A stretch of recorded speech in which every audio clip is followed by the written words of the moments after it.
This is a case of 45 years old man.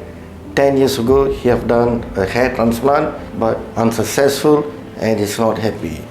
So today, we have drawn for him the hairline, which what he wanted. Now, we would like to review the patient 24 hours after the procedure of smart FUE.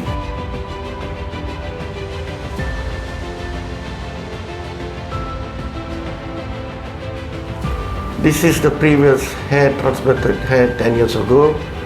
The density not enough, and today we have drawn the design and we already fill up all the area here, the right angle, right density to give him the new frame of the face.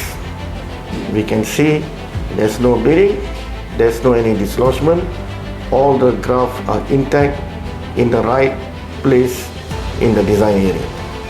The smart graft care just completed today, and patient is being taught further instruction how to do the smart graft care, and by day 5 to day 7 we are expecting all the microscap to be out from this design area.